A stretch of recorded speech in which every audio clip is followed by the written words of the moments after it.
sa ganitong bagay, magpuri, sumamba, magpasalamat. Dapat nandun palagi po yung ating excitement every time na tayo ay sasamba at magpupuri sa ating Panginoon. Sige po, diretso na po tayo at tayo manalangin. Ama, Diyos na makapangyarihan sa lahat, pinupuri. Pinasasalamatan ka namin sa gabing ito. Una sa paghatid niyo po sa amin, sa bahay panambahan, ligtas at kapa. Pagkakataon na naman, Panginoon, para po kaming lahat ay magpurit sumamba. Thank you, Lord, for this privilege, opportunity, Lord, that you always open a door for your people, oh God, to worship you. And uh, as we hear your word, oh God, speak to your people, use your humble servant as your mouthpiece to deliver according to your will, oh God. Thank you so much. Always all glory belongs to you. This is our prayer in the name of our God in Jesus' name. Amen, amen, amen. Sige po, makakaupo na po tayo mga kapatid. So, tayo po ay nasa ika-4 na kabanata na ng ating pong pinag-aaralan. Now, to give you once again the backdrop sa Galatians po mga kapatid. Very important book po itong Galatians dahil actually mga kapatid, nung inaaral ko po itong chapter 4, very unique po ito at medyo na-touch talaga ako dahil um, itong mga binitawan ni Saint Paul na mga salita po dito mga kapatid ay talagang medyo matindi. Sa pagmumulat to sa mga kapatiran sa Galatians as well sa atin din po mga kapatid. At saka yung medyo bigat ng dinanas ni Saint Paul when it comes to ministering these people. But sadly speaking, sad to say mga kapatid na merong lumikot nga sa kanila. Dito si Saint Paul nilagay niya o sinabi niya yung kanyang matinding naramdaman sa mga taga-Galacia. So medyo, although ang message kasi niya ay epistle, pang church, pero dito sa chapter 4, meron siyang kurot dito na tinatawag na personal or pastoral message po mga kapatid. So yung backdrop ng Galatians, so letter to ni Saint Paul, sabi ko nga sa inyo, ito po'y galing ang mga taga-Galacia ay nasa Roman probinsya, na nasa Turkey ngayon tong Galatia mga kapatid. At marami sa mga believers po dito ay mga Gentile converts po sila naging Christian at nireceive po nila ang ebanghelyo ng ating Panginoon. So kung matatandaan niyo, may mga pumasok po dito mga Jewish Christians na naging false teachers. Actually, sila po yung mga Judaizers. Nag-implant po sila ng mga katuruan, mga kapatid, that when it comes to salvation, gospel is not enough. They have to follow also what we've called the law of Moses. So yung Mosaic law, at saka yung mga, especially yung circumcision, ini-insist po nila yon. Kaya dito sa chapter 4, ang tawag dito, binigyang diin to ni Saint Paul, mga kapatid. So, dito sa depensa niya, sa sulat niya mga kapatid, dinipensahan niya po dito yung kaligtasan sa pamagitan po ng grasya ng ating Panginoon. Natatandaan niyo po ba kung ano yung grasya ng Lord? The grace of God, it is the gospel of the Lord Jesus Christ. Tatandaan niyo po lagi yon when you read the Bible at meron po kayong mababasang grace. Marami kasing grace sa Bible, but the ultimate grace of the Lord is none other than the gospel of the Lord Jesus Christ. How the Lord died, buried, and rose from the dead, yun po yung gospel. Kaya importante po yun. Sa atin, application po nun, tayo ay nagsisi sa ating mga kasalanan, tayo ay nabautismon sa tubig, sa pangalan ng Panginoong Yesukristo, at pagkatapos tayo po ay umahon, babagong buhay, napuspos ng Espiritu ng ating Panginoong Diyos. So yan po yung nakasaad sa atin sa Acts chapter 2 verse 38. So yun yung diniinan talaga dito ni Saint Paul. So hindi lang po siya talaga dito nakipag-argue sa chapter 4 ng Book of Galatians. Hindi lang siya nakipag-argue rito when it comes to theology. But also mga kapatid yung tinatawag na spiritual freedom ng mga mananampalataya. Because eto kasing mga taga-Galatians, pinalaya na sila ng Lord. So, free na po sila. Kaya lang naging slave po sila dahil nga may pumasok ng mga Judaizers. So, pinayakap sa kanila yung, ang tawag dito, yung circumcision, yung Mosaic law, pinayakap sa kanila. At marami pong mga na-convert po doon. Kaya dito, nilabanan po yun ni St. Paul that the gospel alone, the grace of the Lord Jesus Christ alone, wala po siyang pwedeng isama doon. Yun po yung talagang salvation. So for them to be freed, kailangan niyang sawatain yung mga tao na nag-impart sa kanila ng katuroang ganyan. Kaya dito, nilabanan niya po yung spiritual freedom ng mga mananampalataya. So, ang central theme po nito mga kapatid ay ilang mga bagay mula dun sa pagkakaalipin patungo po sa pagiging anak ng ating Panginoong Diyos. So, from slavery to become sons and daughters or children of the living God. Kasi dito makikita natin ang ginawa sa atin ng Panginoon. Kasi slave tayo before, no? Ginawa tayong anak ng Lord. Kaya lang, may mga paglilinaw po dito, mga kapatid. Okay? So, yung Kristiyano, hindi po sapat dito, mga kapatid. May mga major messages po dito si St. Paul na yung pagiging Kristiyano ay hindi po doon nasusukat sa paramihan po ng mga activity, paramihan ng mga performance mo sa loob ng iglesia.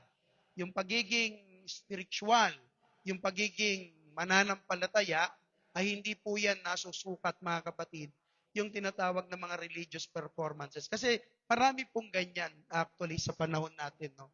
Maging sa panahon po nila, marami pong mga ganon. So, hindi porkit magaling ka sa ministry, spiritual field ka na. Marami yan, mga nagpe-perform lang talaga.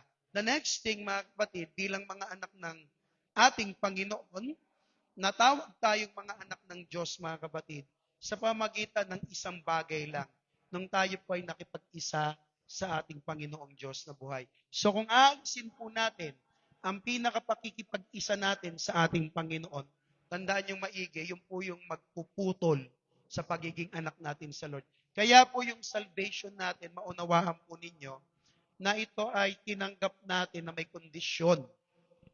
Hindi tulad sa Israel, mga kapatid, absolute talaga sa kanila yung pangako eh. Tayo ay adopted. Okay? Ngayon, yung salvation po natin, pag di natin iingatan, di natin palalaguin, pwede tayong putulin ng ating Panginoon. So, ano po yung sinasabi ni St. Paul? You have to treasure and take care or extra care of union with the Lord Jesus Christ. Tingnan niyo yung ibang mga Christian. Actually, mahirap na rin silang tawaging Kristiyano kung hindi ka rin naman talaga connected sa Panginoon. Tama po ba? Diyan ba kayo? Pag hindi ka nakakonect sa Lord, paano ka tatawaging anak ng Diyos? Parang sabi ni Brother Kim kanina, nasa kumpanya, nagtanggalan, hindi na siya naging connected. Pero pag ikay connected, lahat ng privilege na nandun magagawa. Parang ako, mga kapatid, dati hindi naman ako nakakapasok sa ganun, kung saan pumupunta, pwede kang mag-aircon, pwede kang mag-CR, pwede kang kumain doon. Anytime you want, bakit? Kasi nakapasok po ako doon sa company. Nakapasok ako doon sa school. So before, hindi ka papasukin doon. Sasabihin sa'yo, who you? Bakit? Kasi wala kang connection. But, when the DepEd, mga kapatid, ay binigyan ka ng privilege to work. So, yun yung naging connection mo. Kaya lahat ng privilege na nandun, natatanggap mo. May libre kang bigas, may libre kang, anong tawag dito, allowance minsan, may damit. Kung hindi ako connected doon, wala lahat po yun. Parang ganito rin sa church. Yung iba dito, mga kapatid, um, very close na sa relationship sa church. Kaya iba natutulog na rito, ano pa, yung iba dito kumakain, iba nag-aircon. Magandang bagay po yun. Hindi ko sinasabing masama. Maganda yun. Bakit? Kasi kabilang tayo rito eh. Okay, naintindihan niya. Pero kung yung isang tao, biglang papasok po dito, hindi natin kilala, tapos biglang may natutulog, tatabi dyan, magugulat tayong lahat kasi stranger po siya. Okay? So, yun yung halaga. Now, ano po yung reflection kagad dito sa atin bilang mga mananampalataya? Bilang mga mananampalataya, iingatan natin yung connection natin sa Lord, yung pakikipag-isa natin sa Panginoon. Kasi maraming mga sabihin natin, miyembro na lang talaga ng church. Hindi na sila talaga masasabi natin connected pa sa church. Bakit? Kasi dinisconnect na nila yung sarili nila eh. Marami nandun na lang yung pangalan diyan. Ano man tawag yan? Nasa tithes and offering yung pangalan, nasa church yung pangalan. But when it comes to the connection or unity or union with Christ, wala na. Bakit? Hindi ka na nagsisimba, hindi ka nagpipray. Lahat ng mga bagay na patungkol sa Panginoon na kailangan nating i-practice dito sa church, tinanggal mo na, inalis mo na. May grace pa nga tayo minsan, naalala nyo, di ba, pag nagpa-family day tayo. Pag nagpa-family day tayo, minsan inaabot pa natin. O, 1 buwan, 2 buwan na umaaten, sila yung bibigyan natin ng regalo. Meron pa doon, di ba? So, bakit? Kasi kumunik pa sila. Pero sa totoong buhay, yung iba nagpapakita na lang sa mga ganong bagay. So, yun yung simpleng gustong sabihin dito ni St. Paul. Okay, ano yung mga lessons na dapat nating maintindihan dito sa chapter 4 ng Book of Galatians? Okay, dalawang bagay muna mga kapatid, yung pagkakaiba ng heir o tsaka nung adoption, yung tagapagmana, tapos may adoption sa Tagalog. Nuha ka, matawag doon? Inampon. Inampon tayo, hindi man talaga tayo anak. Now, sa pagiging ampon natin, pinaliwanag dyan ni St. Paul, ano yung naging magandang balita sa atin. Pangalawa, mga kapatid, ito yung mabigat. Yung emotional appeal ni St. Paul. Ni St. Paul. Yung appeal niya sa mga taga-Galatia. Very personal. Actually, nung inaaral ko po ito, medyo na-touch talaga ako kasi nailalagay ko yung pagiging pastor ko sa kalagayan niya po, mga kapatid. Which is, totoo naman po, kasi nagpagal si St. Paul dito, parang sa Corinthians din. Nagpagal siya nagbigay ng mga bagay na kailangan nila, but at the end of the day, iiwan din pala siya. So ganito rin dito kay St. Paul. Bagamat hindi naman siya totally iniwan, sumama lang sa iba. Parang ganun, no? Natahimik kayo. Then the next one, yung allegory between Hagar tsaka kay Sarah. Ito yung dalawang asawa ni Abraham, mga kapatid, na nilagay dito ni St. Paul. Actually, allegory po siya. May mga representation po nun, mga kapatid. And the last one, yung pagkakaiba ng slave o nung alipin sa mga malaya. So, titignan po natin lahat yan. Okay, the first one, mga kapatid, basahin natin hanggang verse 7. Si Pablo na apostol, hindi mula sa mga tao. Ano yung binasa ko kanina? Ano? Ha? Or pala tayo. Ngunit, sinasabi ko na samantalang ang tagapagmana ay bata, o lahat ng bata, magsabing amen. Naasahan ko yung bata lang magsasalita eh. Pati yung mga 50 pataas nagsalita eh. Ay walang pagkakaibang anuman sa alipin, bagamat siya ay, mamaya na, alis ka. Lumilipat, ginagalaw mo, ay lumipat. Okay, ulit. Ay walang pagkakaibang anuman sa alipin, bagamat siya'y Panginoon ng lahat. Sabi dito, yung tagapagmanang bata, pag bata ka pa, wala naman daw yung pagkakaiba sa alipin. Bagamat yung batang yan, tiyak na meron siyang mamanahin. Pero, hindi naman yung papakinabangan, hindi naman yung magagamit yan. So, tawag lang sa kanya Panginoon. Okay? So, wala pa siya halos na pagkakaiba. Next, datapwat nasa ilalim ng mga tagapagampon at ng mga tagapangasiwa hanggang sa panahong itinakda ng Ama. So, merong exact panahon na tinakda para dun sa makakamtan niyang mana. Ganon din naman sa mga ampon. Next. Gayon din naman tayo nang tayo mga bata pa, tayo ay nasasakop ng pag-aalipin sa ilalim ng mga pasimulang aral ng sanlibutan. Kung bata ka pa, ito yung kalagayan natin, no? Datapwat nang dumating ang kapanahunan, ay sinugo ng Diyos ang kanyang anak na pinanganak ng babae na ipinanganak sa ilalim ng kautusan upang matubos niya sa ilalim ng kautusan upang matanggap natin ang pagkupkop sa mga anak. Hanggang 7 tayo. At sapagkat kayo'y mga anak, ay sinugo ng Diyos ang Espiritu ng kanyang anak sa ating mga puso na sumisigaw, Aba, Ama, Aba, Father. Ano pa't hindi ka naalipin kundi anak, at kung anak ay tagapagmana ka nga sa pamamagitan ng Diyos. So dito makikita niyo po that even though ang isang bata po ay totoong anak po siya, lahat ng mga legalities when it comes to inheritance, makakamtan niya. Bawa, mamatay ako. Lahat ng legal na meron ako, mapupunta talaga yon kay Amen. Yung namatay yung papa namin, mga kapatid, yung ari-arian niya po, napunta po sa amin po yon, hinati-hati namin. Pako, martilyo, tornilyo, di ba? Lagari, so, mga rayos ng bike, gulong na sira, basag na bote, kotse-kotsehan. So marami po siyang mga tinago na mga ari-arian. So bahala ka kung ano yung pipiliin mo doon. So, napupunta po yun sa anak. Ngayon, hindi naman niya yun magagamit pa hanggat buhay pa o kaya hanggat hindi pa yung tinakdang panahon, mga kapatid, when it comes to legality.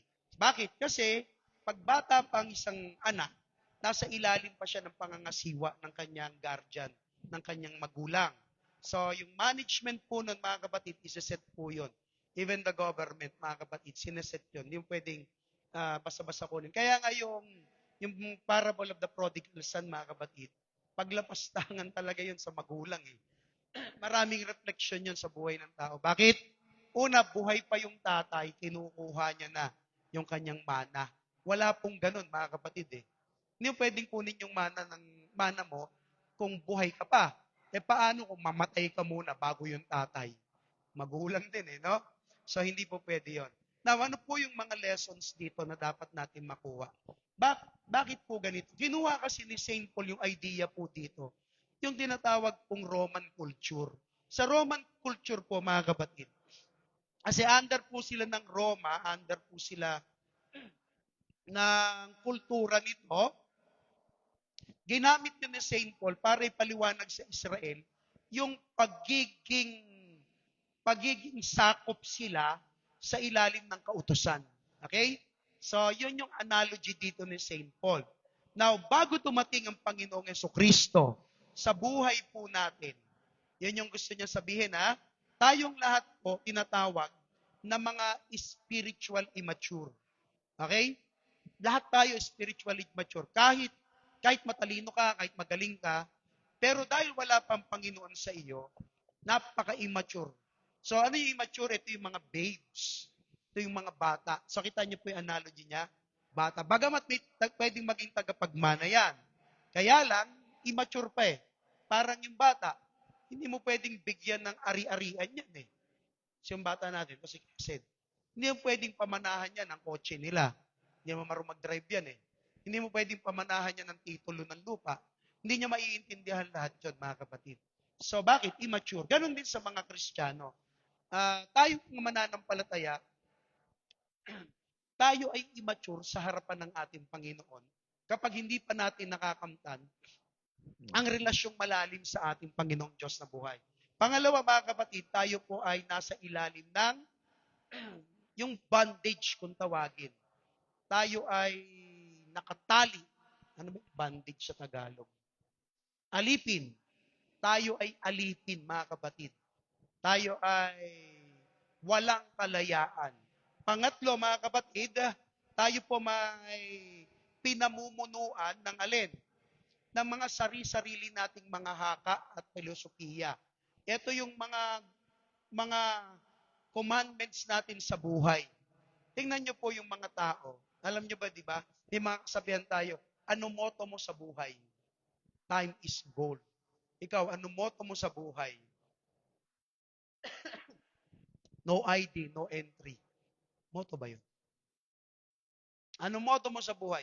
Sila dinadrive ng motto. Yung iba naman, philosophically. Anong filosofiya mo sa buhay? Di ba? Tatanungin yun. So, doon sila nabubuhay.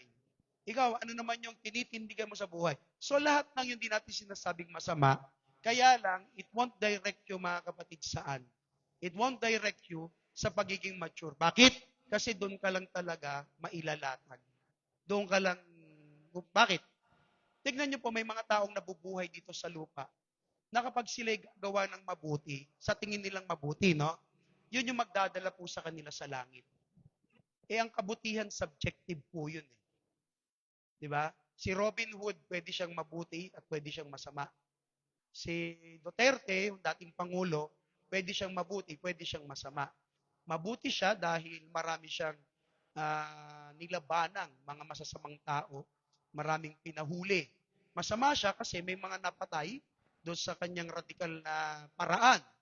Kaya napunta, mga kapatid, sa dahig, yung EJK kung tawagin kasi may human rights tayo. Yun yung pinoprotesta nila. Pero sa iba naman, bayani siya, mga kapatid. Dahil marami siyang sinalbang buhay. Kasi mamaya, yung adik na isa, siya pala mangre-rape o mangdagnakaw o papatay. Sabi natin, mangre-rape na lang sa lola mo, nahuli po siya. So, nasalba, mga kapatid, yung ganung bagay. Kaya dito, ganun tayo nung tayo ay wala pa sa Panginoon. Tama? Nabubuhay tayo, sabi nga ng isang kakilala ko, mabuhay ka lang na wala kang inaargabyado na tao, okay na yon, may malalangit ka na. Diba? Hindi pwede yun eh. Yung wala kang inaargabyado, madali lang yun. Tumira ka sa bundok, yung wala kang kapitbahay, ikaw lang mag-isa doon. Okay? Next, mga kapatid, nung wala pa ang Panginoon, hindi talaga natin mararanasan yung lalim, yung intimate relationship sa ating Panginoong Diyos. Bakit kanya? Kasi si Lord ang naging tulay natin. Tandaan nyo the Lord Jesus Christ became our bridge to connect us sa kanyang pagiging Diyos. Okay? Now, ang gustong sabihin po dito ni St. Paul, kung i-wrap up po natin yan, lahat ng ito'y magiging baliwala. Kaya nga, kung anak na hindi diyan. Pakiulit mo. Hindi. Nasa verse, ito yung keyword natin, yung si Lord dumating sa atin. Mabilis ka ba maghanap? Ayun, verse 4. Nasa verse 4. Kaya may verse 4. Datapwat nang dumating ang kapanahunan ay sinugo ng Diyos ang kanyang anak, pinanganak ng isang babae na pinanganak sa ilalim ng kautusan. Okay? Yan yung naging tulay natin. Nung pinanganak si Lord, tayo'y tinubos ng ating Panginoon. Because at the end of the day, kahit maglupasay ka, kahit magsasayaw ka, kahit gawin mo, pag alam Panginoong Jesucristo, wala tayong connection sa ating Panginoon. Sabi niya sa English, but when the fullness of time had come, God sent forth His Son. So, when it comes to the redemptive calendar of the Lord Jesus Christ, nung tayo'y tinubos, well, makikita nyo po dito, hindi lang siya pinag-uusapan historically. Meron talagang magandang plano ang ating Panginoon nung tayo'y tinubos. Kung babayin natin, saan lumabas ang tagapagligtas? Bakit pinili niya yung panahon na under po sila ng Roman Empire? Bakit hindi pa sa panahon ni Nebuchadnezzar? Sa panahon ni Alexander the Great? Actually, mas maganda nga kung ako titingin sa panahon ni Cyrus. Kasi si Cyrus, yung mga anak ng Lord, yung mga anong tawag dito, yung mga Israel. Malaya nilang nape-perform ang alin po, ang mga religious freedom nila, mga kapatid. Walang gumugulo sa kanila. Kay Nebuchadnezzar, ganun din naman. Ang problema, pipilitin ka lang din namang sumamba sa kanya. Parang you can practice your religion, okay. But when the sound of the trumpet called you to worship the image, we worship it. Ganun din actually sa Roman Empire. Sa Roman Empire, kasi lahat po sa kanilang tinatawag na emperor, ginodiyos po nila. At hindi lang yon, sa Roman Empire po kasi, although the Jewish people could practice yung kanilang religious belief, kaya lang may corruption na nangyayari doon. May mga leaders kasi, historically, mga kapatid, may mga leaders sa Roma, may mga general, may katungkulan sa Roma, na nababayaran po sila. Para itong mga Hudyo na ito, na mga corrupt na mga leaders din, ay ma-practice nila yung gusto nila at anong tawag yan, yung kanilang mga subordinates ay mapailalim talaga sa gusto nila. Unlike doon kung halimbawa Roma, kung ano ipatupad doon, lahat sila susunod. Kaya lang may mga corrupt nga, babayaran nila yung mga leaders, tapos okay, sige, tapos kung ano gawin niya, bahala kayo sa buhay niyo. So yun yung naging problema po dito. Now, bakit ito yung pinili ng Lord? Hindi po to randomly. Bakit? Kasi kung titignan nyo po, pinalatag muna ng Panginoon ang lahat. Pag sinabi pong gloria, mga kapatid, ito po'y pumapatungkol sa Roma. So dito, mga kapatid, yung Roma, yung Rome, yung Roman Empire, sila naglatag ng daanan, sila naglatag ng mga magagandang infrastructure, sila lahat nag-ayos. Kaya ang tawag sa kanila, the glory of Rome. Pinaganda talaga nila eh. Wala yun sa panahon ni Nebuchadnezzar. Isa lang maganda sa panahon ni Nebuchadnezzar eh, yung Hanging Garden. Kay Alexander the Great, tumira siya dun sa Hanging Garden. Pero dito, mga kapatid, kumpleto na. And the next thing, ang lengguwahe nilang sinasalita, commonly Greek, bagamat ang Roma ang nangunguna, but the culture ay Greek. Kaya nga yung Bible po natin, New Testament, translated po yan sa Greek. And the third part, mga kapatid, yung Messiah na ini-expect ng mga Jewish, saan po dumating ang ating Panginoon? Yung expectation nila, eksaktong-eksakto. Saan? Sa panggigipit na matindi sa kanila ng Roma. Kumbaga, sa simpleng salita, yung rescue nila sa pinakasukdulan nilang pangangailangan, doon dumating. Bakit hindi kay Cyrus? Kasi malaya nga sila kay Cyrus eh. They don't need tagapagligtas. Naintindihan niyo po? Kay Alexander the Great, maiksi lang naman ang panahon nila kay Alexander the Great. Kay Nebuchadnezzar, mga kapatid, di ba nga, si Daniel, si Shadrach, si Meshach, si Abednego, sila Daniel, hindi pa ganun karampan. But etong lahat ng ito ay inilatag na ng ating Panginoon. At ang lahat ng ito, mga kapatid, when it comes to the connection to the Son of God, which is the Lord Jesus Christ, na-establish na lahat at nagkaroon ng perfect stage. Tandaan nyo ng perfect stage para mailapat yung gospel. Parang ganito yan. Parang maipe-perform ka. Kailangan, pag nag-perform ka, nakalatag ng maayos eh. Kasi kung hindi siya nakalatag, masisira ang lahat. Naintindihan ninyo? Nakita na ba kayo magpe-perform tapos yung stage mahuma, mahina, lahat sila nandun na tapos biglang gumuho, sira lahat yun. Si Lord, ganun po ang ginawa niya, mga kapatid. Nilatag niya muna lahat ng magaganda at matitibay para pagdating niya, okay na lahat. Bakit? Kasi ni-reveal po dito ng Panginoon, ang alin po, ang dalawang bagay sa kanya. He was both fully God and fully man. Okay? Sa pagiging Diyos ng Panginoon, hindi tayo matutubos ng Diyos eh. Hindi naman kasi namamatay ang Diyos. Tama? Diyan ba kayo? Hindi namamatay ang Diyos. Pero kailangan niya magkatawang tao para po tayo matubos. Yung katawan ng Diyos, yung katawang tao, mga kapatid, ang tawag po doon, anak ng Diyos. Naintindihan? Son of God. Hindi tinatawag yun God the Son. Son of God ang tawag po doon.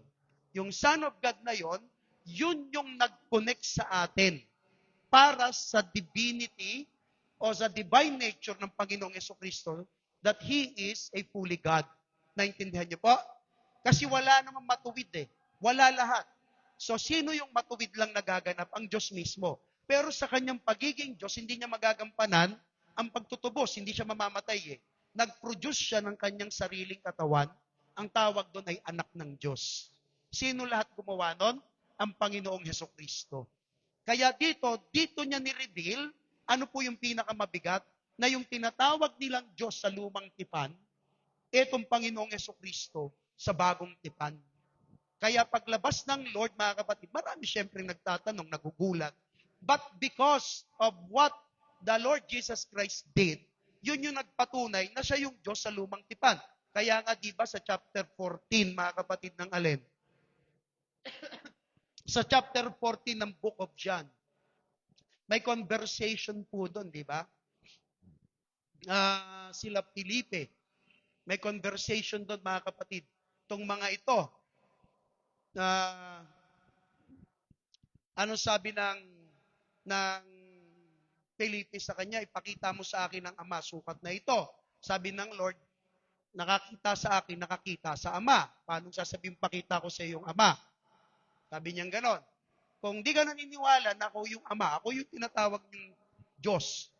Ang gawin mo, tignan mo kung anong ginagawa ko. Kasi yung ginagawa ko, ang nakagagawa nun, yung Ama lang. So kung kaya kong gawin yun, edi ako yung Ama. Nakigets ninyo, mga kapatid? Buhay pa kayo?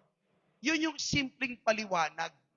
Kaya kung parang ganito, halimbawa, nawala ako, tapos nag-iba ako ng itsura, bumalik ako. Pero lahat ng ginagawa ko dito, nagagawa ko dati. Yung ginagawa ko dati, nagagawa ko ngayon. Tapos sasabihin ko kay King, ako si Pastor Noel. Sabi niya, hindi ko si Pastor Noel. Magandang lalaki yun. Ikaw, sobrang ganda mong lalaki. Tingnan mo, wala nag-amen. Natisod si Kesin. Sabi niya ganon. Ngayon, sabi kong ganon, kung hindi ka naniniwalang ako yun, tignan mo na lang kung ano yung ginagawa ko. Kasi lahat ng kaya niyang gawin, nagagawa. Kasi ako nga yun. Yun yung simpleng lohika na sinasabi ng Lord. Kaya dito, napakatindi nung kanyang arrival.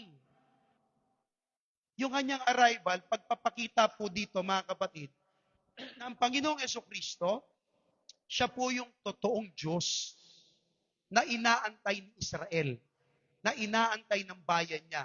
Bagamat, etong Panginoong Jesucristo na tutubos sa kanilang kasalanan sa pagiging Diyos, hindi niya magagawa. Kayang gawin ng Lord, wala nang posible sa Kanya.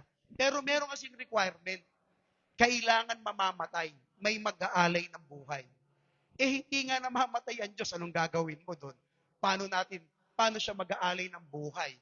Kailangan niya mag-produce ng katawan. So yung katawan, yun yung namatay, yun yung tumubos po sa atin. Nakukuha nyo na po yung lalim ng punto ni St. Paul. At doon tayo nagkaroon ng alin na mabisang koneksyon. Ulitin ko mabisa at magandang koneksyon para magkaroon po tayo ng alin? Ng freedom. Magkaroon tayo ng karapatan, yung adoption na tinatawag, mga kapatid. Now, the next thing, pumasok po dito, pati yung mga nasa ilalim ng alin? Ng kautusan, na natrap po sila, no? Na natrap sa kautusan, kagaya ng mga Israelita. Actually, mga Israelita ito. Sila'y natrap sa kautusan, sa ilalim sila ng kautusan, paano sila lalaya dito? Ang totoo, nung pinalaya sila sa Ebanghelyo, pinailalim muli sila kasi nagbabalik sila doon dahil nadaya po sila. But the only thing for them to be freed once again ay kailangan nila manumbalik sa Panginoong Jesucristo. And this is the perfect analogy sa atin bilang mga mananampalataya. Ano po ibig sabihin po nun? Marami sa atin nawala, napagod, nag-backslide, nanghina. And for us to be able to redeem your old relationship sa ating Panginoon, kailangan mong manumbalik. Kailangan mong makipagrelasyon muli sa ating Panginoong Jesucristo. Naiintindihan niyo po, mga kapatid? Kaya yung doctrine ng adoption, pinaliwanag po dito ni St. Paul. Okay, unang-una, magkakaroon tayo ng idea sa ginamit na na mga terms ni St. Paul when it comes to adoption. Bakit kanya? Kasi sa Roman society po, ang mga ina-adopt po normally ay mga orphans. Alam niyo yung orphans, walang mga magulang na yun, mga bata. Dito rin naman normally, di ba? Ngayon, itong mga orphans na ito, na walang mga magulang, di kukunin po sila, hindi lang po yun basta kukunin o ipapalathala sa gobyerno, ipapalista sa gobyerno, nang ganun-ganun lang. Pag ikay nag-ampon sa kanila, sa kanilang kultura, no, tinuturing po yun na totoong anak. Nagigets niyo po? Totoong anak na meron po siyang status o estado ng totoong pagiging anak, tatawagin niyang totoong tatay at nanay yon, yung aampun sa kanya. Pangalawa, lahat ng kung anong meron yung magulang ay pwede niyang makamtan po yun. Ngayon kasi mga kapatid, may batas tayo na rin yan. No? Although may mga, nasa discretion kasi sa atin Kasi may mga illegitimate child kung tawagin. So, kaya lang, di ba, sometimes illegitimate child, may mga kasulatan yan na pag namatay yung tatay, may mana siyang mamanahin, kagaya ng ganito. Minsan naman may usapan na, hindi, ang mana ng mga anak ko ay sa akin lang, yung mana mo dyan dun sa illegitimate child na yan, bahala sila sa buhay nila. Bagamat ang gobyerno nagpapasupport. Pero mga kapatid, pag inayawan din yon ng babae, parehas na ang natatanggap nilang mana. Kung halimbawa, illegitimate yung isa, kung binibigay o meron lang parte o portion, di ko pa nare-research Granting na merong parte lang, ibig sabihin kahit na anak pa yon, hindi lahat nakukuha. Paano pa kaya yung ampon? Paano pa yung ampon? Di lalong walang makukuha yon. Naintindihan niyo po? Pero dito, sabi ng Bible, when it comes to Roman culture, pag inampun po sila mga kapatid, lahat ng kung ano yung merong privilege yung totoong anak, ganun din sa mga ampon. Naintindihan niyo po? Ay hindi. Naintindihan niyo? So ano po yon? Lahat ng mga believers tatanggap po ng una, tatawagin po tayong anak ng Diyos. Sabi di ba ng John chapter 1, verse 12, for as many as receive him, to them gave he power to become sons of God. Okay? Nagkaroon tayo ng sonship. Naging son tayo ng ating Panginoon. Hindi ko naman nasabi yung daughter, hindi kasali. So, children na lang, mga kapatid. Okay? The next one, yung inheritance. Yung sinasabi ko kanina. Normally, may mga ampon, di naman talaga pinapamanahan ng ganong kagaya sa mga anak. May ganon. Di pa na lang talaga. Kung talagang sinabi nung tatay, hindi, bigyan mo rin yan sa testament niya. Last will of testament. Pwede yan sabihin, kung ano yung mamanahin nyo, pares lang sa ampon. May ganon naman. Pero, hindi tulad sa kanila na matik, may batas silang nagsasabi nun. So, yun yung idea ni St. Paul. Kaya nung tayo ay tumanggap sa Lord, kung ano yung meron ng Israel na pamana, mula sa ating Panginoon, tatanggapin po natin yun, mga kapatid. Naintindihan niyo po? Mahina. Ito yung mas mabigat, yung intimacy. Alam niyo kung gaano po naging ka-close ang Panginoon sa mga tinawag niyang mananampalataya. Grabe. Si Moses, unahin na lahat si Abraham. Si Abraham, kinakausap niya ang Diyos. Saan ka makakita na kinakausap ka ng Diyos? Na tao ngayon? Wala, di ba halos? Si Moses sa bundok ng Sinai. Si Abraham sa Horeb, kinausap ng Lord. Si Moses sa Sinai, 40 days, 40 nights. Imagine mo kausap mo ang Diyos. Yung intimate relationship. Si Elijah nga nagrereklamo pa sa Diyos. Pero alam mo yung nakakausap, si David, nakakausap niya ang Lord. Ang mga propeta, nakita niyo po yung gaano kalalim yung intimate relationship ng mga tao sa ating Panginoon. Sino tong mga taong to para bigyan ng karapatan na kausapin nila ang Panginoon? Doon pa lang mag-iisip ka na Ganon kabigat yung ginawa ng Panginoon. Ngayon, kahit po tayo Pilipino, hindi mo basta-basta makakausap si Mayor Along. Mayor pa lang yun, ha? Hindi ka basta-basta makakalapit kay Bato de la Rosa. Hindi ka makakalapit basta-basta kay Bongbong, kay President Bongbong Marcos. Tao lang din yun. Wala, hindi mo kayang i-access yun. Ako nga, matagal gusto ko nang kausapin si Manny Pacquiao, hindi ko makausap eh. Hindi ka basta-basta makaka-access. Tao lang yun, mga kapatid, ha? Eh, lalo na ang Diyos. Paano mo kakausapin ng Diyos? Ang layo ng langit. Naisip mo ba yun? Kung bibigyan kang pagkakataon, tapos sabihin, mag-usap tayo. Saan parte ng universe kayo magtatagpo ng Panginoon? Pag sinabi sa'yo ng Lord, sige, kakatagpuin kita, usap tayo dito sa Saturn. Kaya mo pumunta sa Saturn? Hindi, di ba? O sige, sa mas malapit, Mercury. Mercury. Sa mas malapit, sa Lagro, Mercury. Dito may Mercury. Makakausap mo ang Lord. Nasa Mercury drugs ka na. Bakit? May sakit ka na eh. Nakita niyo po? Ano po yung puntong simple dito? Yung magkaroon tayo ng nagkaroon tayo pribilehiyo na nakakausap natin mismo ang Panginoon. Ang tindi talaga nun, mga kapatid. Nakakadaing ka, nakakalapit ka, nakakapag... Yung iba nagreklamo pa eh. Yung iba nagpipray, humihiling. Sino ka para harapin ng Lord? Sa daming tao sa buong mundo, sino tayo para asikasuhin ng Diyos? Sa dami niyang nilalang sa buong sanglibutan, sa buong kalawakan. Sino tayo, mga kapatid? Sabihin na Lord, sige, meet up tayo. Ano ba yung sabihin mo sa akin? Meet up tayo sa Andromeda. Wala.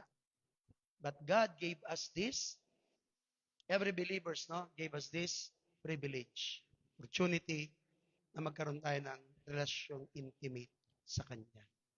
Now, the next thing, mga kapatid, dito po sa 1:7, yung, alam mo yung nagkaroon ka ng, kasi di ba ka St. Paul, tsaka dun sinasabihan niya yung mga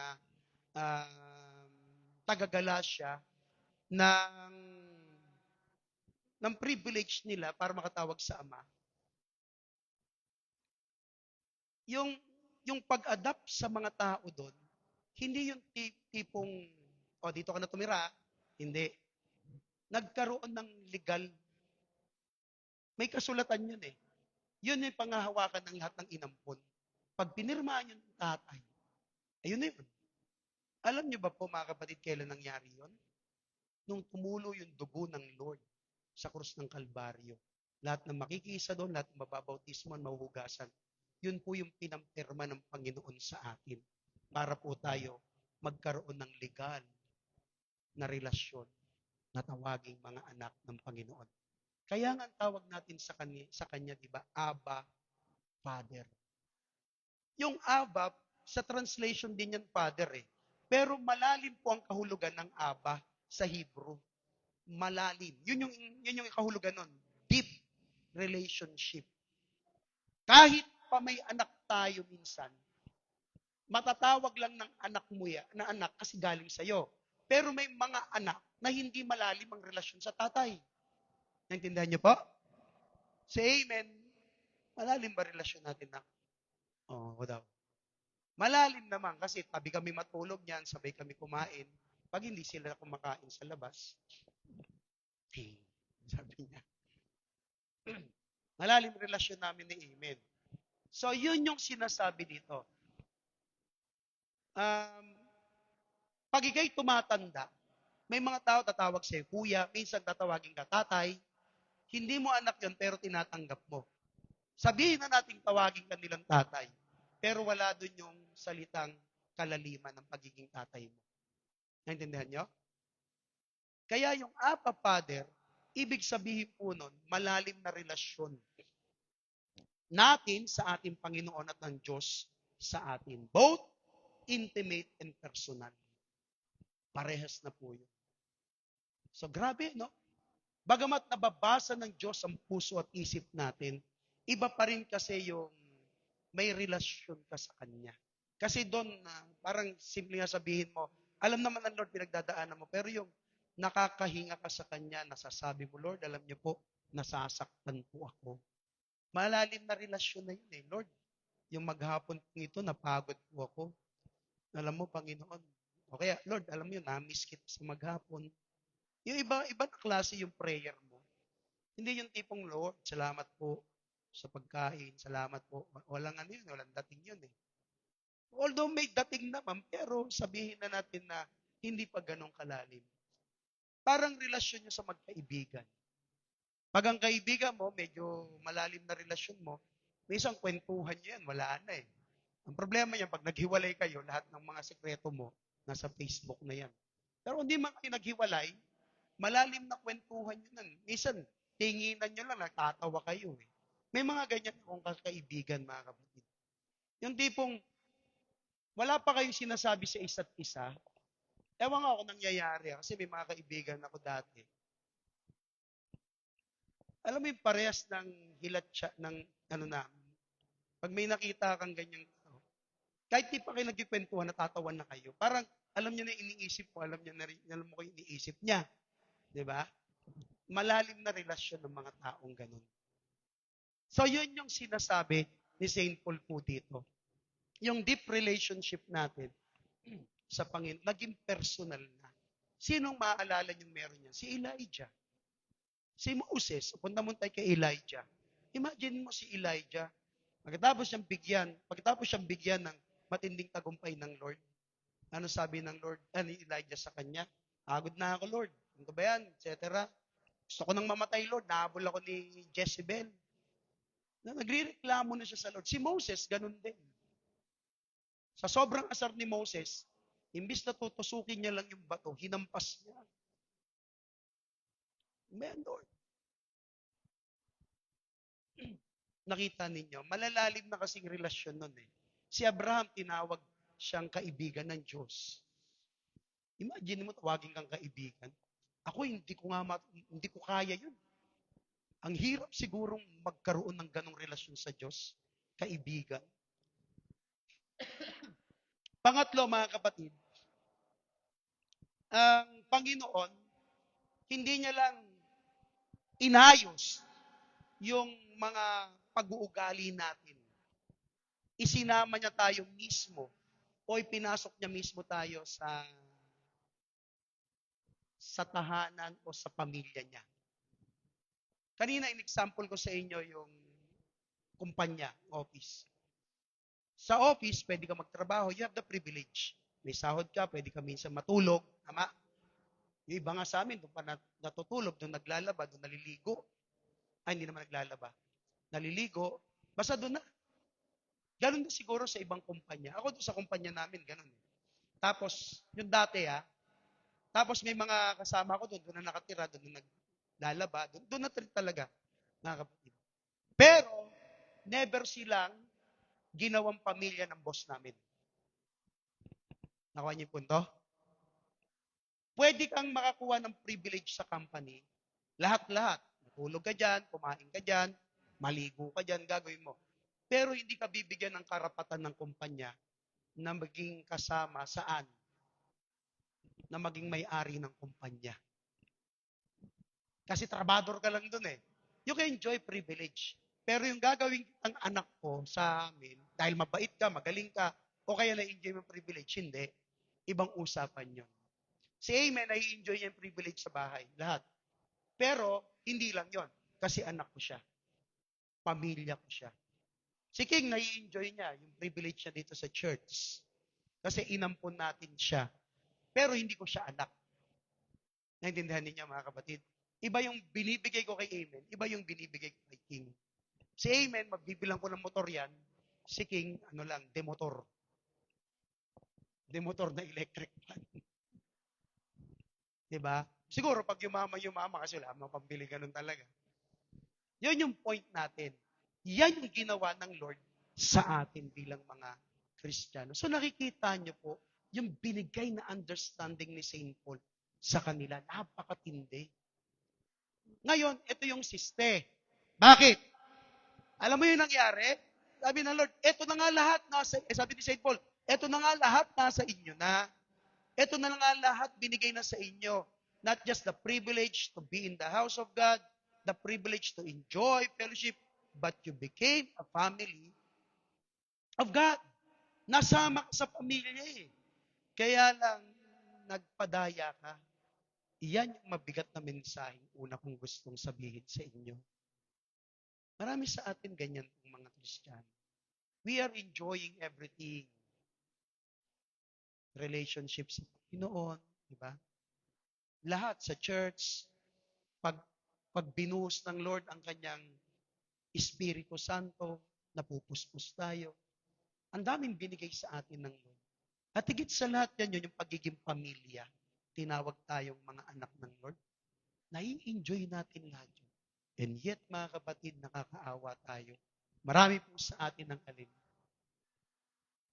Parang mga Galatians. Nung may bumulong-bulong lang sa kanila, natangay po sila. Yung nakakita lang ng maliliit na katitisuran, ipinagpalit yung napakaraming kayamanan. Nakikita nyo yung kamangmangan minsan. Kamangmangan at mga pandaraya. Kaya minsan may mga Kristiyano, kahit ang tagal-tagal na sa church, listen, nahihiya silang magbalik-balik. It's either baka may natatago silang hindi magandang ginagawa, or baka hindi na nila ramdam na sila'y pamilya pa rin ng Diyos. Kasi, marami silang sinayang. Ito yung sinasabi po ni St. Paul. Kaya lagi natin pakaiingatan. Lagi nating aalagaan yung relasyon natin sa Panginoon. Dali ah.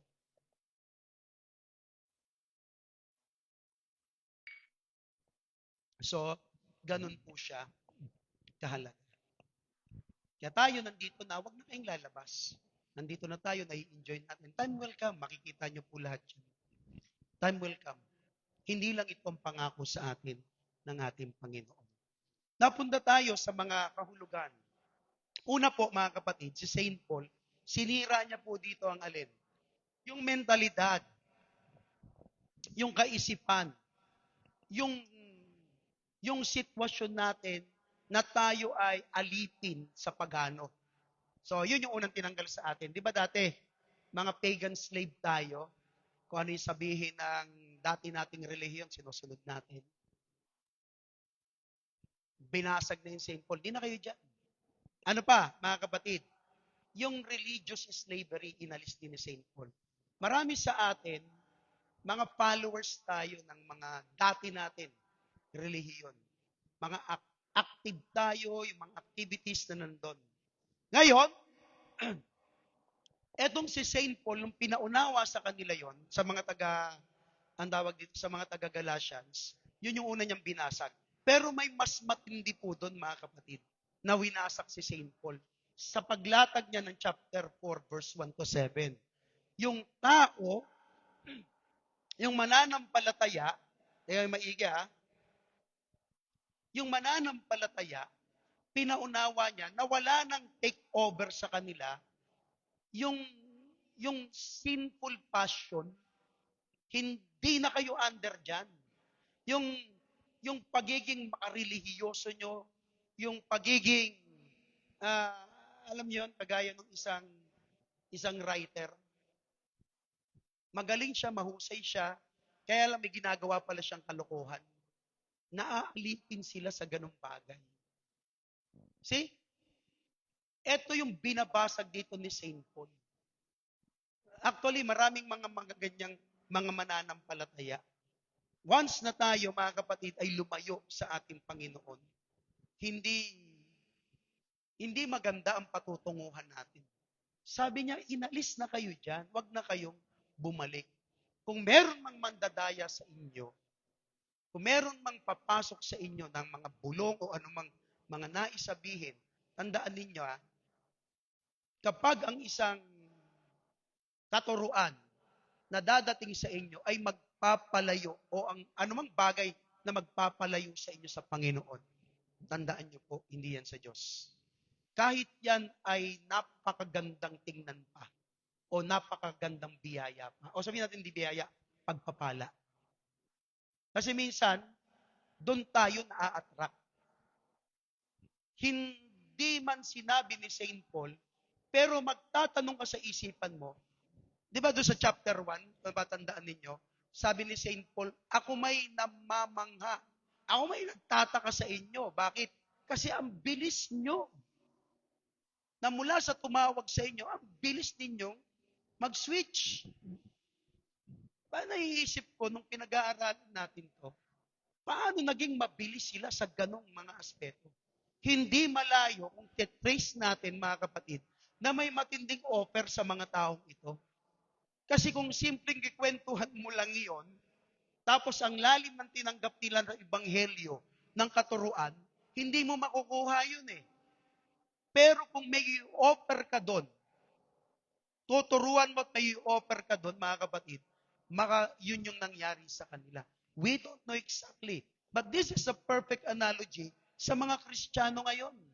Hindi kayo minsan nag-iisip o hindi natin naiisip minsan, bakit ang dali nila, ang lalim ng doktrina natin, ang ganda ng kaligtasang dinisenyo sa atin, bakit marami sa mga Kristiyano na sa mga simpleng bagay lang, ipinagpapalit ito.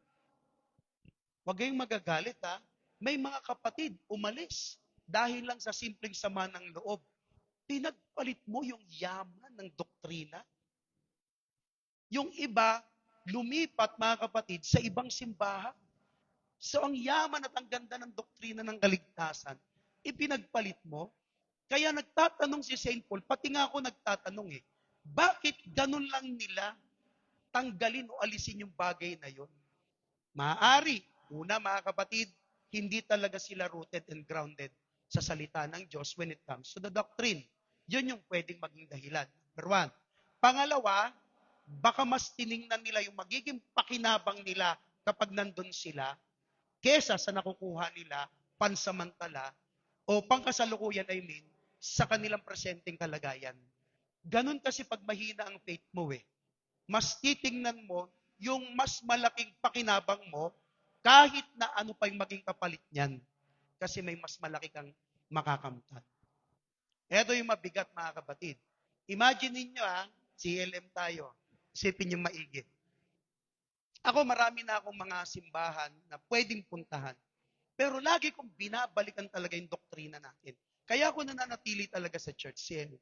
Dahil talaga sa doktrina natin Kaya nga yung mga bata, mga kapatid, sabi ko, doktrinahan na sila habang bata pa. Para habang bata, retain na sa kanila yung isang turo natin Hindi na magigibayang mga yan. See? Bakit kanya? Kasi nga mga kapatid, hindi ka rooted and grounded, tapos merong nag-offer sa'yo, na sa tingin mo mas malaki o mas matindi sa makakamtan mo, ang matindi doon mga kapatid, ang medyo kinapapangambahan ko, hindi ka na nga rooted and grounded. Pinipili pa natin mahulog sa mga bitag ng kaaway.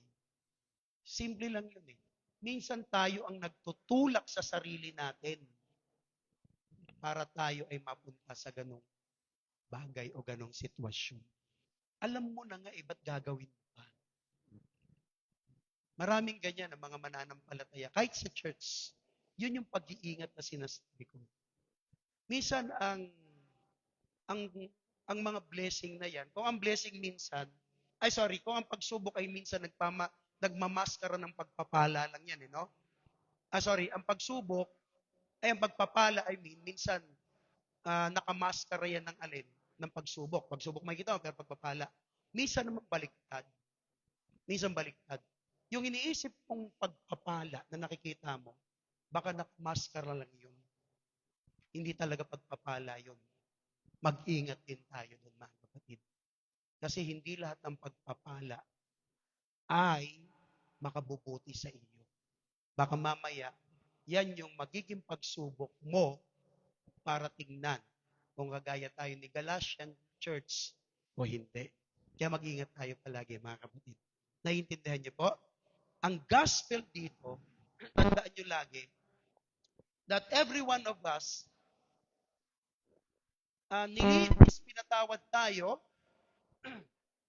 sa pagiging alipin natin. Inalis tayo doon ng ating Panginoon. At higit sa lahat, ang Ebanghelyo, mga kapatid, ay pagbibigay sa atin ng kalinawan na tayo ay inadapt o inampon ng ating Panginoon. At yung adoption na yon, bagamat hindi tayo tunay na anak, yung adoption na yon, binigay sa atin, hindi lang yung privilege, pati yung rights. Kanina, privilege, pinag-aralan, tapos pumasok tayo sa rights. Kagaya ng kwento ko sa inyo, di ba? You can enjoy everything, pero hindi ka naman pwedeng tawaging anak. Kay Lord, hindi. You can enjoy everything, tinawag ka pang anak. Naintindihan niyo po? Mahina? Hindi. Ulitin natin, ha? Pagod na ako, mag-imi naman kayo.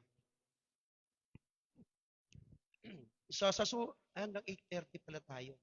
Okay, tapusin natin to. Ha? Tapusin natin yung pelikula ni FPJ. Lagay mo dyan. First 8 na tayo.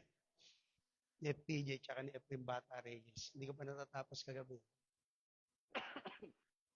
Gayon man, hanggang 20 pa, nang panahong yaon ay hindi ninyo pagkakilala sa Diyos, kayo na, pag-aalipin sa mga katutubo. Nang sa katutubo ay hindi mga Diyos.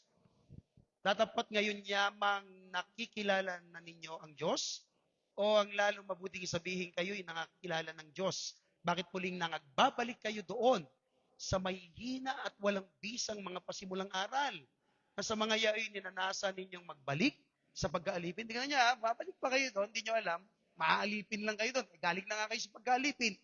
Inalis kayo ng Lord sa pagkakaalipin, ginawa kayong malaya, at ngayon, gusto nyong balikan. Yan yung kwento. Tuloy, Kuya King. Ipinangingilin ninyo ang mga araw, mga buwan, mga panahon, at taon. Alam niyo, pinangingiling, ino-observe pa nila. Dati ginagawa yan. Tayo din, ginagawa pa natin yan dati. Ngayon, natutuwa lang tayo kapag may mga holiday. Tama? Pero meron pa ba rito, piyesta ng patay, naghahanda? Ano may mga araw na medyo crucial sa atin? Sa kanila, meron kasi sila mga special day. Pinangingilin nila yun. Ano pa? Ako'y natatakot tungkol sa inyo. Baka sa anumang paraan ay nagpagalako sa inyo ng walang kabuluhan. Ito na yung papasok. Ito na yung medyo mabigat. Pinamamandig ko sa inyo, mga kapatid, na kayo'y mga situlad sa akin sapagkat ako'y katulad din ninyo. Wala kayong ginawa sa akin ng mga kasamaan. Datapot nalalaman ninyo na dahil sa sakit, naman na 13. Sa sakit ng laman ay pinangaral ko sa inyo ang ebanghelyo ng pasimula. 14. Mahirap ba yan?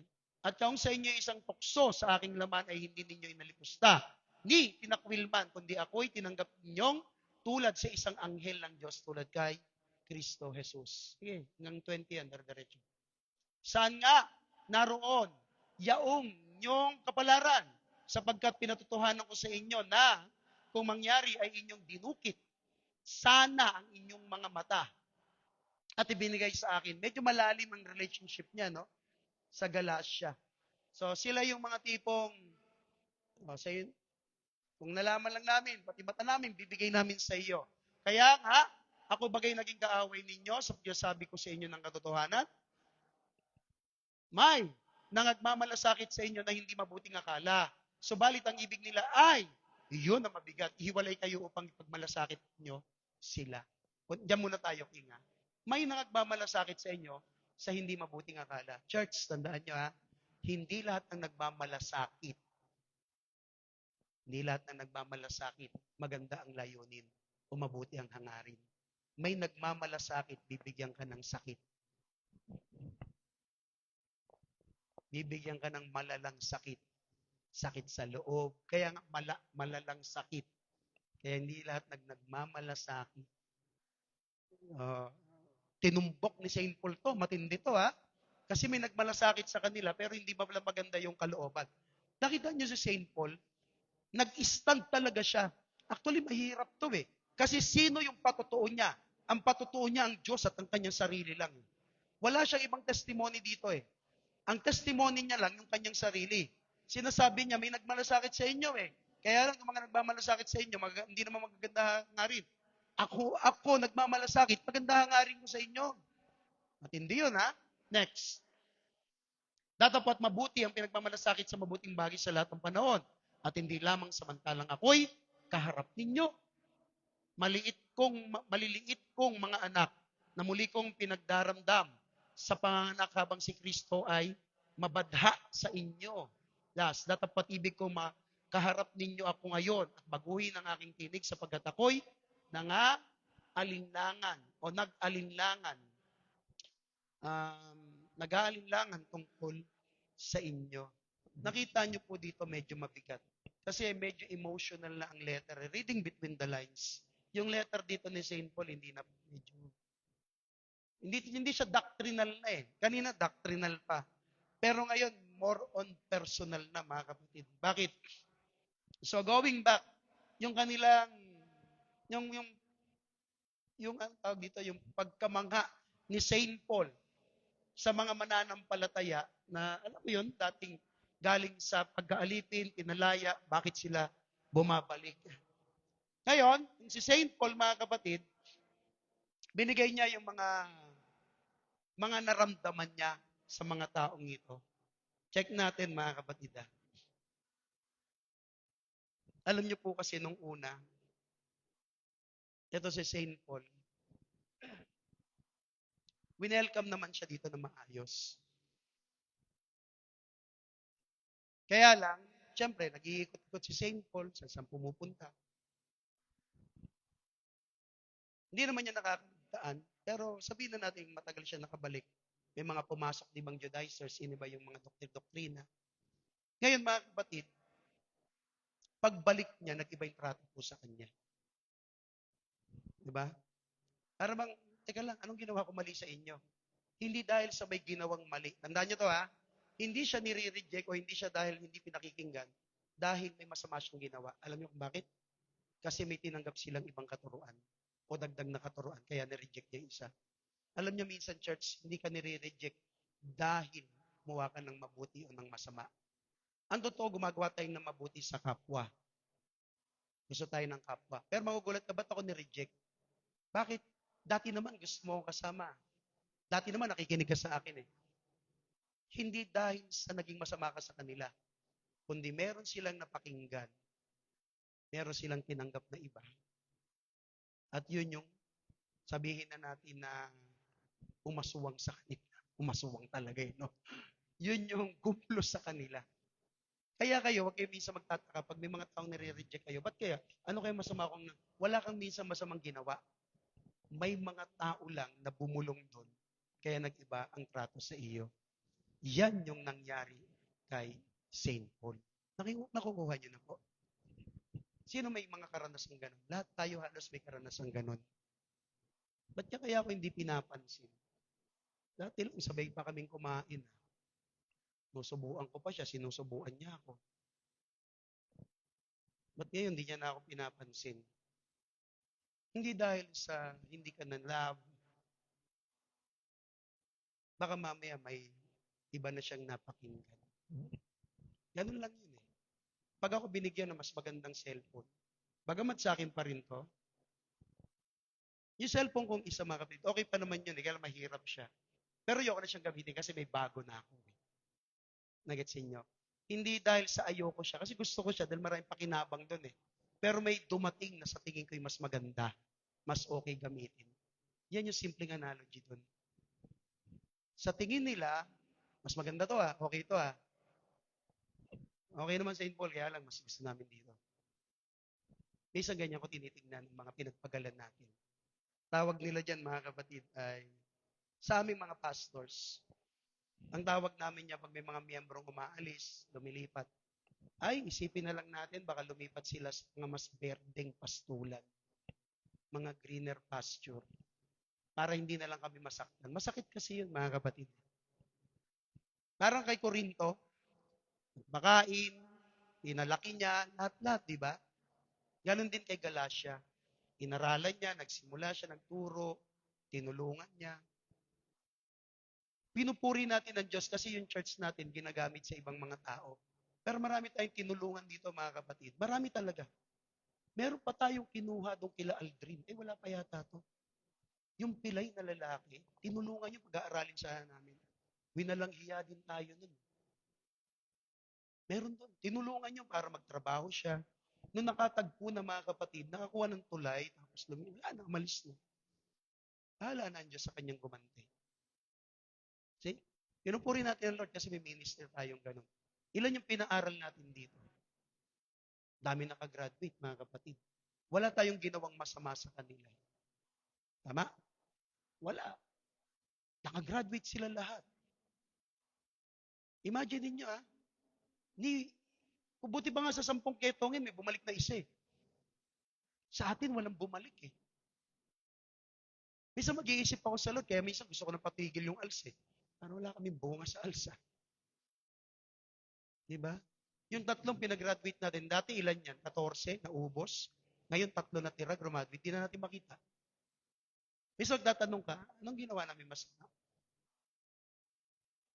Yung iba, mga kapatid, yung mga taga, basta ang dami na nila eh. Ibang mga taga rito, lahat yung tinulungan natin nakilala sa Panginoon.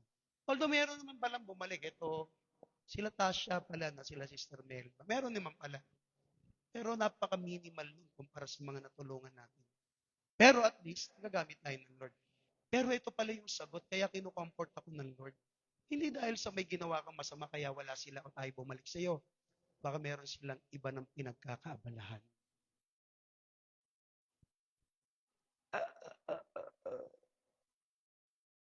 Ha? Di ba? Pagsawa ka na sa Jollibee, nagmamakdo ka naman minsan. Pero dahil yung Jollibee ay Jollibee, bumabalik-balikan. Buti pa ang Jollibee, binabalikan. Buti pa ang McDo. Yung iba talaga, wala na eh. Naintindihan niyo po? Actually, mahaba pa to, pero tutuloy na lang natin sa susunod para bumalik kayo. Bibitinin ko kayo. Medyo emotional na to, mga kapatid. Ayoko umiyak. Ah, nung inaaral ko talagang hindi ako nasaktan, kundi nasaktan ako para sa kanila. Ayoko umiyak eh, kasi pagod din ako ngayon. Galing ako seminar. Baka mag-iyakan tayo dito. Eh, medyo, pag ganito kasi mga preaching, naiisip ko talaga yung nagiging emotional ako minsan. Dahil magtatanong ka ng maraming beses sa Diyos sa ministering ginawa. Parang ito, di ba, pina-aircon natin. Wala naman ako pakinabang dito, di ba ako nakatira. Ito nga nakikinabang dyan. Malayo ang bahay ko dito. May parang mga tanong mo, Lord, pwede naman ako sa Novaliches eh. Pwede nga lang akong gawing pastor doon, lapit. 3 kembot mo lang, nandun ka na.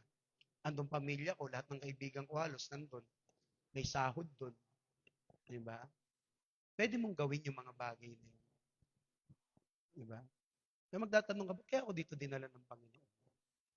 So, mga tanong yun. Tapos, yung ibang mga ginawan mo na maganda. May mga pinagraduate pa tayo dito, mga kapatid. Eto nga, sinabihan ko tayo. Pag graduate ka, bumalik ka lang. Gawin mo lang gusto mo, gaaral ka, pero wag kang kumalimot sa Panginoon. Kung magtatrabaho ka, mag-asawa ka, di ba?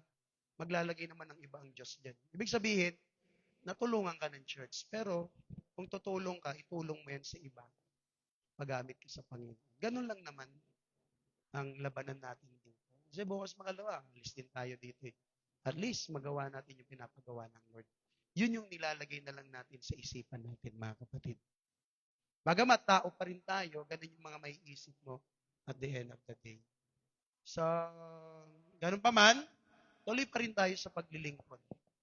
Ang mahalaga, kung may mga naging masama sa atin, mabuti pa rin ng Diyos. At yun yung lagi natin pangahawakan, mga kapatid. Mabuti ang Lord talaga. Alam niyo kung bakit?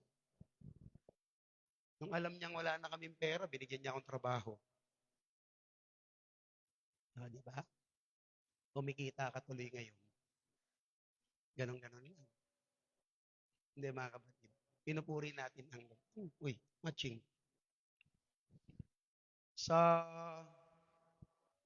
Uy, tawa ka ng tawa. Ikaw na din. Kapagod na ako. Ganda ng forma mo eh. Kada linggo may bago kanya. Order ka na order. Ikaw naman nagbabayad.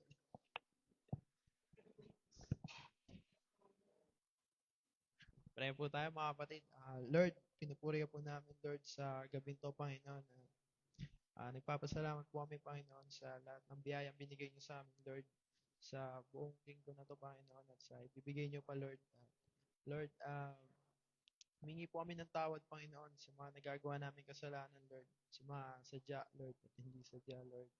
And Lord, maraming pong salamat sa pagpili at sa amin dahil kami ay dinugtong niyo lang, Panginoon. And Lord, ingatan niyo po kami sa pag-uwi, Lord. And uh, uh, salamat po sa lahat. In Jesus' name, Amen.